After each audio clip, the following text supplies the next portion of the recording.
வணக்கம் traders, welcome to post market report. இன்னைக்கு நம்ம இந்த வீடியோவில் என்ன பார்க்க போறோம்னா, நிஃப்டி 50 அண்ட் பேங்க் நிஃப்டி வந்து 22ஆம் தேதி செவ்வாய்க்கிழமை மார்க்கெட் எப்படி பெர்ஃபார்ம் ஆயிருக்கு அண்ட் இன்னைக்கு இருக்கிற அனாலிசிஸ் வச்சு நாளைக்கு மார்க்கெட்டில் என்ன நடக்கலாம் அப்படிங்கிறத பார்க்க போகிறோம். ஸோ இதை நம்ம பார்க்கறதுக்கு 3 விஷயத்தை ஃபாலோ பண்ண போகிறோம். ஒன்று வந்து ப்ரைஸ் ஆக்ஷன், ரெண்டாவது வந்து இந்தியா விக்ஸ், மூணாவது வந்து ஓப்பன் இன்ட்ரெஸ்ட். ஏன்ப்பா கிஃப்ட் நிஃப்டியை விட்டுட்டு அப்படின்னு கேட்டிங்கன்னா, நம்ம கிஃப்ட் நிஃப்டியோட end of the day trading பார்த்தீங்கன்னா நமக்கு நைட்டு 2:30க்கு தான் முடியும். அதே மாதிரி கிஃப்ட் நிஃப்டி வந்து நமக்கு காலையில் 6:30க்கு ஓப்பன் ஆகும். அப்போது நாளைக்கு காலையில் 6:30க்கு ஓப்பன் ஆகிற மார்க்கெட்டை இப்பயே அனலைஸ் பண்ணால் ஒரு ராங்கான டெசிஷன் தான் கொடுக்கும். அதனால போஸ்ட் மார்க்கெட் ரிப்போர்ட், அதாவது மார்க்கெட் முடிஞ்சோடனே நமக்கு பார்க்கும்போது நம்ம வந்து ப்ரைஸ் ஆக்ஷனையும் இந்தியா விக்ஸையும் ஓப்பன் இன்ட்ரெஸ்ட் டேட்டாஸையும் நம்ம அனலைஸ் பண்ணாவே போதும். மார்க்கெட் என்ன நடக்குதுங்கிறத தெரிஞ்சிடும். அதுக்கப்புறம் நாளைக்கு காலையில் நம்ம ட்ரேடிங்க்கு முன்னாடி கிஃப்ட் நிஃப்டி அனலைஸ் பண்ணால் நமக்கு ஒரு நல்ல கிளியர் ஐடியா கிடைச்சிடும் மார்க்கெட் எந்த பக்கம் போகுதுன்னு. ஓகே, அப்போது நம்ம என்ன பண்ணியிருக்கோம்னா ஒரு 100 டே சேலஞ்ச் மாதிரி எடுத்திருக்கோம். என்னென்னா டெய்லியும் அனாலிசிஸ் பண்ணும்போது அது வந்து டே 1 டே 2ன்னு போடலான்னு. ஸோ அந்த அனாலிசிஸும் நம்ம கொடுத்துருக்க ரிசல்ட்ஸும் எப்படி இருக்குது அப்படின்னு. ஸோ நம்ம 21ஆம் தேதி ஏப்ரல் ஸ்டார்ட் பண்ணோம். ஸோ 21 ஏப்ரல் பார்த்தீங்கன்னா நம்ம மொத்தமாகவே புல்லிஷ் மார்க்கெட்டுன்னு தான் சொல்லியிருந்தோம். ப்ரைஸ் ஆக்ஷன் கிஃப்ட் நிஃப்டி பேலன்ஸ்டாக இருக்குது, ஸ்டார்டிங் பாயிண்ட் வந்து அப்படியே தான் இருக்கும்னு. அதே மாதிரி இந்தியா விக்ஸ் வந்து புல்லிஷ் மூமெண்ட்ஸும், நமக்கு வந்து பிசிஆர் ரேஷியோ 0.8 இருக்கிறனால புல்லிஷாக இருக்குன்னு. ஆனால் மார்க்கெட்டும் புல்லிஷாக தான் போச்சு. இது ஒரு நல்ல விஷயம். அதுக்கப்புறம் பார்த்தீங்கன்னா நமக்கு வந்து நேற்று என்ன சொல்லியிருந்தோன்னா ப்ரைஸ் ஆக்ஷன் வந்து ஸ்ட்ராங் ரெசிஸ்டன்ஸ்க்கு போகுது அப்படின்னா இந்த ஒரு ரெசிஸ்டன்ஸ் வரைக்கும் மார்க்கெட் போகும் அப்படிங்கிறத நம்ம சொல்லியிருந்தோம். அது மட்டும் இல்லாமல் கிஃப்ட் நிஃப்டியில் ஸ்மால் கேப் அப் இல்லைன்னா கேப் டவுன் இருக்குன்னு. ஸோ அதே மாதிரியே பார்த்தீங்கன்னா நேற்று மார்க்கெட் ஃபஸ்ட்டு கேண்டில் வந்து ஒரு சின்ன கேப் அப் இருக்குது.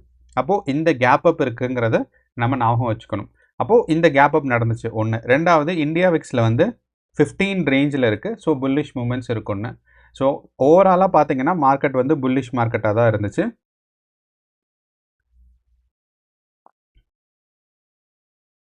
புல்லிஷ் மார்க்கெட்டாக தான் இருந்துச்சு. ரெண்டாவது நமக்கு வந்து அப்போது இதுவுமே வந்து நமக்கு கரெக்டானது தான். So day 2 of 100. ஸோ நமக்கு இந்த மாதிரி பண்ணும்போது என்னென்னா நம்ம அனாலிசிஸ், அதாவது நீங்களுமே இந்த மாதிரி ஒரு சார்ட் மெயின்டைன் பண்ணலாம். காரணம் என்னென்னா நீங்கள் ஒரு நாள் அனலைஸ் பண்ணுறீங்க, என்னைக்காவது ஒரு நாள் வந்து மிஸ் ஆகும், இல்லை என்னைக்காவது ஒரு நாள் வந்து ஒரு அனாலிசிஸ் வேறையாக இருக்கும். அந்த நாள் தான் நமக்கு முக்கியம். ஸோ அப்போ நான் வந்து என்னென்னா ஒரு 100 டேஸ் நம்ம அனாலிசிஸ் பண்ணும்போது என்னைக்கு ஒரு நாள் கண்டிப்பாக என்னைக்காவது ஒரு நாள் ப்ரிடிக்ஷன் வந்தோ இல்லை அனாலிசிஸோ 100% ஒர்க் ஆகாது. அன்னைக்கு தான் நமக்கு முக்கியமான லேர்னிங் நாள். காரணம் என்ன அப்படின்னா அன்னைக்கு வந்து என்ன டேட்டா வந்து நமக்கு டீவியேட் ஆகிருக்கு, அந்த டேட்டா வச்சு என்ன கற்றுக்குறோம் அப்படிங்கிறது தான் முக்கியம். ஸோ அதுக்காக தான் இந்த ஒரு சார்ட் பண்ணிகிட்ருக்கேன். இந்த நோட் பேட் வேணும்னா நம்ம டெலிகிராம் சேனலில் நான் லிங்க் ஷேர் பண்ணுறேன், நீங்கள் பார்த்துக்கோங்க. அப்படி இல்லைனாலும் நீங்கள் வந்து கமெண்ட்டில் போட்டிங்கன்னா நான் வந்து பப்ளிக்காகவும் லிங்க் ஷேர் பண்ணுறேன், ப்ராப்ளம் இல்லை. ஓகே, நமக்கு நிஃப்டி 50 பார்த்தீங்கன்னா இன்றைக்கி வந்து ரொம்ப நாள் கழித்து ஒரு கேப் அப் வந்திருக்கு. ஸோ நமக்கு உங்களுக்கு முன்னாடியே தெரியும் மார்க்கெட் வந்து இந்த மாதிரி கேப் அப்பில் வந்துட்டு இருந்துச்சுன்னு. ஸோ ஆனால் இந்த கேப் அப் ப்ராப்ளம் இல்லை. காரணம் என்னென்னா ஏற்கனவே வந்த கேப் டவுனை தான் இந்த கேப் அப் வந்து நிரப்பியிருக்கு. ஓகே, ஆனால் இந்த இடத்துல ஒரு கேப் அப் இருக்குது ஒன்று. ரெண்டாவது பார்த்தீங்கன்னா இன்றைக்கி நமக்கு வந்ததில் ரெண்டாவது கேப் அப். ஸோ இந்த இடத்துல 2 கேப் அப் இருக்கிறனால கண்டிப்பாக எப்பயாவது ஒரு தடவை வந்து மார்க்கெட் கீழே வந்து இந்த கேப் கவரிங் பண்ணணும். ஸோ அப்போது நம்ம வந்து இந்தியா விக்ஸ் வந்து 15 இப்போ இருக்குது. இந்தியா விக்ஸ் வந்து 15லேருந்து நமக்கு வந்து 13க்கு எப்போ வருதோ, இந்தியா விக்ஸ் 13க்கு எப்போ வருதோ மறுபடியும் இந்தியா விக்ஸ் மேலே போகும். ஸோ எப்பயுமே 13க்கு வந்ததுக்கப்புறம் இந்தியா விக்ஸ் பார்த்தீங்கன்னா கொஞ்சம் ஒரு புல் பேக் எடுக்கும். அந்த புல் பேக் எடுக்கிற சமயத்தில் நமக்கு வந்து கண்டிப்பாக நிஃப்டி 50 இந்த டவுன்ஃபால் ஆகும். அதாவது 23,900 அப்படிங்கிற இந்த ரேஞ்சை வந்து நிஃப்டி 50 வந்து பிரேக் பண்ணும். பிரேக் பண்ணி அங்கேருந்து பார்த்தீங்கன்னா மறுபடியும் இது வரைக்கும் வர்றதுக்கான சான்சஸ் ரொம்ப ரொம்ப இருக்குது. ஸோ நம்ம 22,800 மார்க்கெட் வர்றதுக்கான சான்சஸ் இருக்குது. அது இன்றைக்கி நாளைக்கு வராது, அதே மாதிரி ஒரு நெக்ஸ்ட் வீக்கும் வராது. அது எப்போ இந்தியா விக்ஸ் வந்து 13க்கு வருதோ கண்டிப்பாக அப்போ வரும்.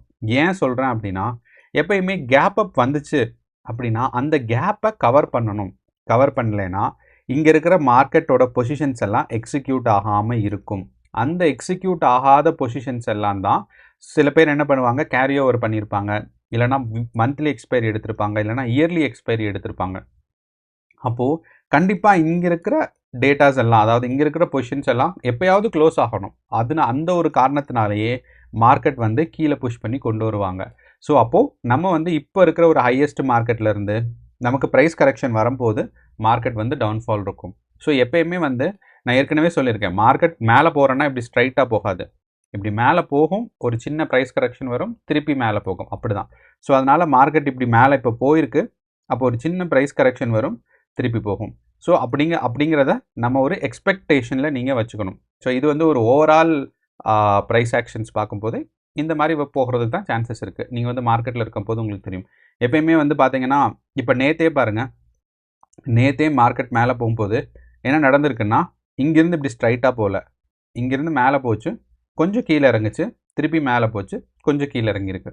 ஸோ இதுதான் எனக்கு தெரிஞ்சு 24,500 இல்லைனா 24,500 வரைக்கும் மார்க்கெட் மேலே போயிட்டு அங்கேருந்து மார்க்கெட் வந்து ஒரு புல் பேக் எடுக்கிறதுக்கான சான்சஸ் ரொம்ப ரொம்ப அதிகமாக இருக்குது. இதுதான் நிஃப்டி 50யோட ப்ரைஸ் ஆக்ஷன். அண்ட் நிஃப்டி 50யோட இப்போதைக்கு இருக்க ப்ரைஸ் ஆக்ஷன் வச்சு நமக்கு பார்க்கும்போது என்ன சொல்லுதுன்னா, மார்க்கெட் புல்லிஷாக இருக்கிறதுக்கான வாய்ப்பு தான் அதிகமாக இருக்குன்னு சொல்லி. ஓகே, அண்ட் அதே இந்த நிஃப்டி 50யோட ப்ரைஸ் ஆக்ஷனை நம்ம ஓப்பன் இன்ட்ரெஸ்ட் டேட்டாஸில் பார்த்தோம் அப்படின்னா, நான் வந்து எக்ஸ்பைரி டேக்கு 2 நாள் இருக்குது, அதனால நான் வந்து இன்னொரு எக்ஸ்பைரி டேயும் சேர்த்துக்கிறேன், ஏப்ரல் 30க்கான எக்ஸ்பைரி டேயோட டேட்டாவும் சேர்த்துக்கிறேன். ஓஏ சேஞ்ச் நம்ம பார்க்கல, ஆப்ஷன் ஓப்பன் இன்ட்ரெஸ்ட் தான் பார்க்குறோம். ஏன்னா ஓஏ சேஞ்ச் வந்து நமக்கு லைவ் ட்ரேடிங்கில் ரொம்ப இம்பார்ட்டண்ட்டாக இருக்கும். அதே மாதிரி மல்டி ஓஏ ஸ்ட்ரைக்ஸும் நமக்கு வந்து லைவ் ட்ரேடிங்கில் இம்பார்ட்டண்ட்டாக இருக்கும். ஆனால் end of the day trading session பார்க்கும்போது நமக்கு ஓப்பன் இன்ட்ரெஸ்ட் டேட்டாவே போதும்.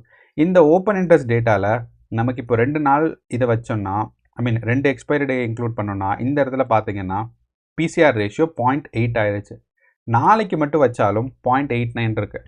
ஸோ நமக்கு புல்லிஷாக இருக்கும், ஆனால் ஒரு வீக் புல்லிஷ், எக்ஸ்ட்ராடினரியாக பயங்கர ஸ்ட்ராங்காக போகாது, ஒரு கொஞ்சம் புல்லிஷ் மூமெண்ட்ஸ் இருக்கும். அப்படிங்கிறது தான் நம்ம வந்து நிஃப்டி 50ல் ஒரு விஷயம் தெரிஞ்சிக்க வேண்டியது. ஸோ நிஃப்டி 50 கண்டிப்பாக இன்றைக்குமே ஆவரேஜ் மூமெண்ட்ஸ் பார்த்தீங்கன்னா ஆல்மோஸ்ட் ஒரு 300 பாயிண்ட்ஸ் மூமெண்ட்ஸ் இருக்குது. இந்த 300 பாயிண்ட்ஸ் மூமெண்ட்ஸ் வந்து நிஃப்டி 50க்கு ஒரு நல்ல மூமெண்ட் தான். ஸோ நாளைக்கும் ஒரு 100 இல்லைனா ஒரு 250 பாயிண்ட்ஸ் வரைக்கும் மூமெண்ட் இருக்க சான்சஸ் இருக்குது. அப்போது இப்போ இருக்க பொசிஷன்லேருந்து ஒரு 250 பாயிண்ட்ஸ் மூமெண்ட்ஸ்னால் எவ்வளோ இருக்கும்? இவ்வளோ தான் போகும். கரெக்டாக இருக்குது பாருங்கள், நம்ம வச்சுருக்க ரெசிஸ்டன்ஸ்க்கு கரெக்டாக இருக்குது. அண்ட் இந்த ரெசிஸ்டன்ஸ் நம்ம எதை பார்த்து வச்சோம்னா, ஓப்பன் இன்ட்ரெஸ்ட் டேட்டாஸில் இருக்கிற இங்கே ஒரு டேட்டா வச்சு வச்சோம். நீங்கள் பார்த்தீங்கன்னா தெரியும், இந்த 24,500. ஸோ நம்ம வந்து ரெசிஸ்டன்ஸ் எங்கே வச்சுருக்கோம்னா 24,500லையும், எந்த இடத்துல கால் ஆப்ஷன் அதிகமாக இருக்கும் அங்கேயும், சப்போர்ட் எங்கே வச்சுருக்கோம்னா இந்த இடத்துலையும் வச்சுருக்கோம். ஸோ 24,000 வச்சுருக்கோம். ஸோ அப்படி ஒரு அதனால் நமக்கு பார்த்தோம்னா அதே தான் நம்ம இங்கே வச்சுருக்கோம். ஸோ 21,500 இருக்குது. அதை நான் எக்ஸ்டெண்ட் பண்ணி நாளைக்கும் எக்ஸ்டெண்ட் பண்ணிக்கிறேன். அதே மாதிரி இதையும் நாளைக்கு நான் எக்ஸ்டெண்ட் பண்ணிக்கிறேன். ஸோ அப்போது மார்க்கெட் அப்சைட் போகிறதுக்கு 24,200 ஒரு ரெசிஸ்டன்ஸ் இருக்குது. நீங்கள் பார்த்தீங்கன்னா தெரியும், 24,200 ஒரு ரெசிஸ்டன்ஸ் இருக்குது, அதுக்கப்புறம் 24,500. ஸோ இந்த 24,200ங்கிறது இந்த பொசிஷன் தான், இப்போ இருக்கிற நமக்கு ஒரு புல் பேக் வந்திருக்கிறது தான். ஸோ இங்கே ஒரு ரெசிஸ்டன்ஸ் இருக்குது, அதை தாண்டி பார்த்தீங்கன்னா நமக்கு வந்து இந்த இடத்துலையும் ஒரு ரெசிஸ்டன்ஸ் இருக்குது. ஸோ ஒரு ட்ரெண்ட் லைன் நம்ம இங்கே வரைஞ்சிடலாம். ஸோ இது ஒரு ஃபஸ்ட்டு ரெசிஸ்டன்ஸ், அதுக்கு மேலே போச்சுன்னா நமக்கு வந்து இந்த இடத்துல செகண்ட் ரெசிஸ்டன்ஸ் இருக்குது.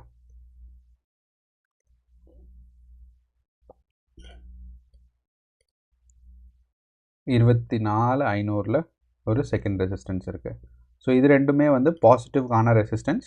ஒன்று நெகட்டிவாக கீழே வரும்போது மார்க்கெட் 24,000 வரைக்கும் வர்றதுக்கான வாய்ப்பு நமக்கு ரொம்ப அதிகமாக இருக்குது. அண்ட் இதை வந்து நம்ம ஒரு ரெட் கலரில் வச்சிட்டோம்னா நமக்கு ஒரு ஐடியா தெரிஞ்சிடும். ஓகே, இதுதான் வந்து நிஃப்டி 50யோட ப்ரைஸ் ஆக்ஷன். அப்போது நாளைக்கு மார்க்கெட் இந்த 24,200ம் 24,500ம் போகிறதுக்கான வாய்ப்புகள் இருக்குது. ஆனால் நமக்கு வந்து இந்த இந்தியா விக்ஸை வந்து கவனத்தில் வச்சுக்கிட்டே இருக்கணும். ஸோ நமக்கு எப்போ வந்து புல்லிஷ் மூமெண்ட் ஸ்டாப் ஆகும் அப்படிங்கிறத நம்ம கன்ஃபார்ம் பண்ணலாம். ப்ரைஸ் கரெக்ஷனோ இல்லை வந்து மார்க்கெட் வந்து கீழே வந்து பேரிஷ் மூமெண்ட் ஆகும் அப்படின்னு எக்ஸ்பெக்ட் பண்ணோன்னா, இந்த இந்தியா விக்ஸோட 15ங்கிற இருக்க வேல்யூ கொஞ்சம் கொஞ்சம் குறைஞ்சி வந்து 13 ஆகும். ஏன் இந்தியா விக்ஸ் குறைஞ்சா நமக்கு மார்க்கெட் வந்து மேலே போகுது அப்படின்னா, வாலடைலிட்டி குறையும் போது நமக்கு வந்து கண்டிப்பாக மார்க்கெட் மேலே போகும். ஸோ இதுதான் வந்து மார்க்கெட்டோட ஒரு சைக்காலஜி. ஸோ மார்க்கெட்டோட சைக்காலஜி அண்டர்ஸ்டாண்ட் பண்ணுறதுக்கு தான் இந்த இந்தியா விக்ஸ் அப்படிங்கிறத ஒன்று இன்ட்ரடியூஸ் பண்ணியிருக்காங்க. அண்ட் இப்போ இது இன்ட்ரடியூஸ் பண்ணி கொஞ்ச நாள் தான் ஆச்சு, கொஞ்ச நாள்னால் ஒரு 5-6 வருஷம் தான் ஆச்சு. அப்போது இந்த இந்தியா விக்ஸோட டேட்டாவே நமக்கு வந்து ஒரு ஓவரால் மார்க்கெட்டை புரிஞ்சுக்கிறதுக்கு நமக்கு அண்டர்ஸ்டாண்ட் ஆகும். அப்போது இந்தியா விக்ஸோட டேட்டா 15லேருந்து 13க்கு எப்போ ஷிஃப்ட் ஆகுதோ அப்போ நம்மளோட புல்லிஷ் மூமெண்ட்ஸ் வந்து ஸ்டாப் ஆக போகுதுன்னு அர்த்தம். ஓகே, அப்போது இது வந்து நமக்கு இது நம்ம அண்டர்ஸ்டாண்ட் பண்ணணும் இந்தியா விக்ஸோட டேட்டாவை. அடுத்து வந்து நம்ம நிஃப்டி 50 பார்த்துட்டோம். பேங்க் நிஃப்டி பார்த்தாலும் பேங்க் நிஃப்டிலையும் பார்த்தீங்கன்னா ஒரு ஸ்ட்ராங் புல்லிஷ் மூமெண்ட்ஸ் இருக்குது. And bank Nifty almost all time ஹையில் இருக்குது. இப்போது நீங்கள் பார்த்தீங்கன்னா தெரியும். ஸோ இது வந்து all time chart. So all time சார்ட்டை நான் ரீசெட் பண்ணுறேன். பார்த்தீங்கன்னா 2000 தான் பேங்க் நிஃப்டி ஆரம்பிச்சிச்சு. ஸோ 25 இயர்ஸோட ஒரு ஹையஸ்ட் பாயிண்டில் தான் இப்போ பேங்க் நிஃப்டி இருக்குது. இது ரொம்ப ரொம்ப ஒரு சந்தோஷமான விஷயம்.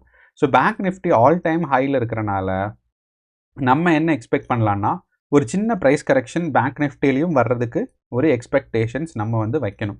அதை ஆனால் இப்போ நடக்குமான்னு கேட்டிங்கன்னா இப்போ இல்லை, கொஞ்சம் நாள் ஆகும், ஒரு 2-3 டேஸ் ஆகும், இல்லைனா ஒரு நெக்ஸ்ட் வீக் போல் ப்ரைஸ் கரெக்ஷன் எக்ஸ்பெக்ட் பண்ணலாம். சொன்னது சிம்பிள் தான். ஏன்னா நம்ம ப்ரைஸ் ஆக்ஷனை தான் நம்பணும். ப்ரைஸ் ஆக்ஷன் என்ன சொல்லுது, மார்க்கெட் எப்பயுமே மேலே இப்படி போகாது. மார்க்கெட் மேலே போகிறோன்னா போகும், ஒரு புல் பேக் எடுக்கும், திருப்பி போகும், திருப்பி ஒரு புல் பேக் எடுக்கும், திருப்பி போகும். ஸோ அப்போ நமக்கு மார்க்கெட் இப்போ பாருங்கள் நேராக மேலே தான் போயிட்டுருக்கு ஒரு லாங் டேர்ம் பெர்ஸ்பெக்டிவாக. அங்கேருந்து நமக்கு ஒரு சின்ன புல் பேக் எடுக்கணும். அந்த எடுத்தால் தான் நமக்கு வந்து ஒரு நல்ல விஷயம். ஓகே, அண்ட் இதை நான் கன்ஃபார்ம் பண்ணுறதுக்கு என்ன சொல்கிறேன்னா ஒரு ஆல் டைம் சார்ட் எடுத்துக்கிறேன்.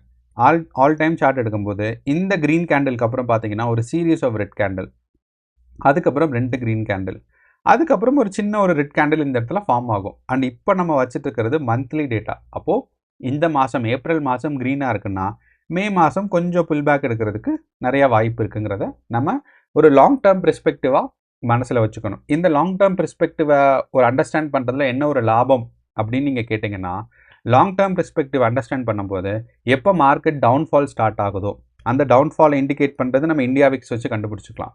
அப்போ இந்த இந்தியா விக்ஸ் வச்சு கண்டுபிடிக்கும் போது நீங்கள் வந்து லாங் பொசிஷன் எடுக்காமல், அதாவது மார்க்கெட் மேலே போனால் தான் ப்ராஃபிட்னு பார்க்காம ஷார்ட் பொசிஷன் எடுங்க.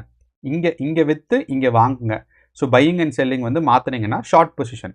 அப்போது நான் நிறையா ரீட்டைலர்ஸ் வந்து நான் மறுபடியும் சொல்கிறேன், அதாவது நிறையா நியூஸ்லையும் சொல்கிறாங்க, அது மட்டும் இல்லாமல் நிறையா இன்வெஸ்டிங் ஆட்களும் சொல்கிறாங்க. இப்போ நீங்கள் வந்து ஏதாவது ப்ரோக்கர்ஸ் லாகின் பண்ணிங்கன்னா தெரியும் 9 out of 10 retailers are in daily loss. அதுக்கு முக்கியமான ஒரு காரணம் வந்து ஸ்டடி சொல்கிறது என்ன அப்படின்னா, ரீட்டைலர்ஸ் வந்து லாங் பொசிஷன் மட்டும்தான் எடுக்கிறாங்க. லாங் பொசிஷன்னா மார்க்கெட் வந்து இங்கே இருக்குது, அப்போது இங்கே போனால் லாபம்னு சொல்லி லாங் பொசிஷன் எடுக்கிறாங்க.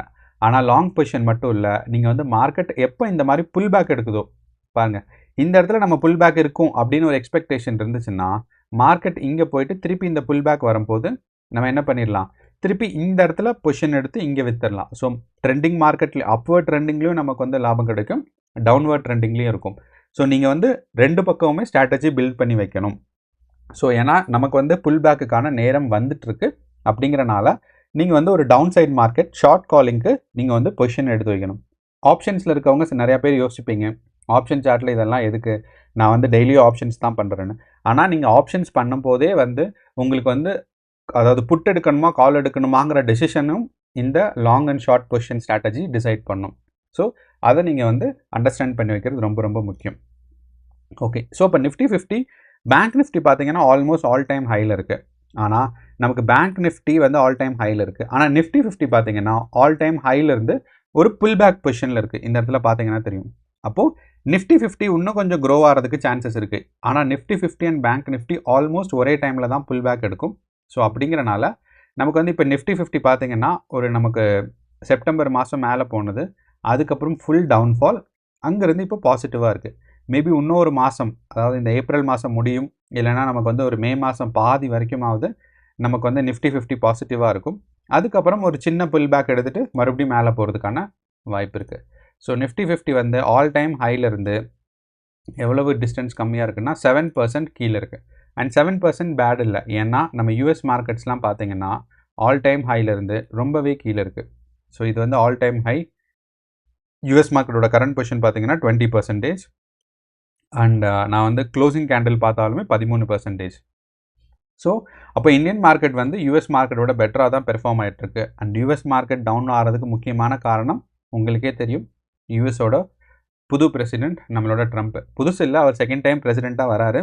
ஆனாலுமே வந்து ரொம்ப ரொம்ப ஒரு ரொம்ப எராட்டிக்கான ஒரு டெசிஷன்ஸு, ரொம்ப ஃபாஸ்ட்டான டெசிஷன்ஸு. சைனா அவருக்கு அகைன்ஸ்ட் ஆகிட்டாங்க, சிங்கப்பூர் அவருக்கு கம்ப்ளீட்டாக அகைன்ஸ்ட் ஆகிட்டாங்க, அவங்களாம் ஓப்பனாக சொல்லிட்டாங்க. அதே மாதிரி ஆஃப்ரிக்காவில் 2-3 கண்ட்ரி சொல்லிட்டாங்க, நாங்கள் இருக்கோம், எங்களுக்கு வந்து நீங்கள் வந்து ஃப்ரீ விசா கொடுக்க மாட்டீங்கன்னா யூஎஸ்லேருந்து வரவங்க எல்லாத்துக்குமே ஃப்ரீ விசா கிடையாதுன்னு. அதே மாதிரி மெக்சிகோலேயும் சொல்லிட்டாங்க, லைக் விசா ப்ராப்ளம். ஸோ இந்த ட்ரம்ப்போட ஒரு பொலிட்டிக்கல் கேம்னால யூஎஸ் மார்க்கெட் கீழே வருது, அதனால ஒரு குளோபல் மார்க்கெட் அஃபெக்ட் ஆகிட்டு இருக்கு. ஓகே, அண்ட் இன்னும் கடைசியாக ஒரே ஒரு விஷயம், நம்மளோட open interest data of bank Nifty. So bank நிஃப்டியோட ஓப்பன் இன்ட்ரெஸ்ட் டேட்டா என்ன சொல்லுது, மார்க்கெட் 56,000 வரைக்கும் புஷ் ஆகிறதுக்கு சான்சஸ் இருக்குது ஒன்று. அதே மாதிரி டவுன்ஃபால் வந்து 55,000 வரைக்கும். ஓகே, ரெண்டாவது பிசிஆர் ரேஷியோ பார்த்தீங்கன்னா நிஃப்டியை விட ஸ்ட்ராங்காக இருக்குது. நிஃப்டிக்கு 0.89 இருந்துச்சு, அதே மாதிரி பேங்க் நிஃப்டிக்கு பார்த்தீங்கன்னா 0.74 இருக்குது. ஸோ அந்த ஒரு காரணத்தினால நமக்கு ஈஸியாக புரியும் பேங்க் நிஃப்டி ரொம்பவே ஸ்ட்ராங்கான புல்லிஷ் கேரக்டராக இருக்குது அப்படின்னு சொல்லி. ஸோ இதை நம்ம அண்டர்ஸ்டாண்ட் பண்ணிக்கணும். ஸோ அப்போது பேங்க் நிஃப்டி வந்து 56,000 வரைக்கும் புஷ் ஆகிறதுக்கான சான்சஸ் இருக்குது. ஸோ நம்ம ஏற்கனவே போட்டிருக்கோம் 56,000 வரைக்கும் அதோட இது இருக்குன்னு, என்னது அதோட ரெசிஸ்டன்ஸ் இருக்குது. அந்த ரெசிஸ்டன்ஸை நான் கொஞ்சம் இந்த பக்கம் நவுத்தி வச்சுக்கிறேன். அதே மாதிரி 55,000 வந்து டவுன்ஃபால்க்கான ரெசிஸ்டன்ஸ் சப்போர்ட் இருக்குது. ஸோ அப்போது இது ரெண்டு தான் பேங்க் நிஃப்டியோட சப்போர்ட் அண்ட் ரெசிஸ்டன்ஸ். அண்ட் நாளைக்கு காலையில் இந்த டேட்டாஸ் எல்லாம் மறுபடியும் ஃபில் பண்ணிவிட்டு மார்க்கெட் வந்து நமக்கு பாசிட்டிவாக நம்ம நினச்ச மாதிரி நடந்திருக்கா இல்லையாங்கிறத நம்ம வந்து நாளைக்கு டிஸ்கஸ் பண்ணலாம். ஏன்னா நாளைக்கு வந்து கிஃப்ட் நிஃப்டி அனலைஸ் பண்ணோம். ஸோ அப்போது நாளைக்கு ப்ரீ மார்க்கெட் ரிப்போர்ட் வீடியோவில் நம்ம கிஃப்ட் நிஃப்டியும் அனலைஸ் பண்ணி மார்க்கெட் வந்து கேப் அப் கேப் டவுனா இல்லை வந்து பாசிட்டிவாக நெகட்டிவாக இருக்குமாங்கிறத அண்டர்ஸ்டாண்ட் பண்ணிக்குவோம். ஓகே, ஸோ இதுதான் நம்மளோட அனாலிசிஸ். உங்களுக்கு இதில் ஏதாவது சந்தேகம் இருக்குது இல்லை உங்களுக்கு ஏதாவது கமெண்ட்ஸ் இருக்குது, நீங்கள் வந்து ஏதாவது புது இன்ஃபர்மேஷன் ஆட் ஆன் பண்ணணுன்னா கண்டிப்பாக கமெண்ட்ஸில் போடுங்க. எல்லாத்துக்கும் பயனுள்ளதாக இருக்கும். நானும் தெரிஞ்சுக்குவேன், மற்றவங்களும் தெரிஞ்சுக்குவாங்க.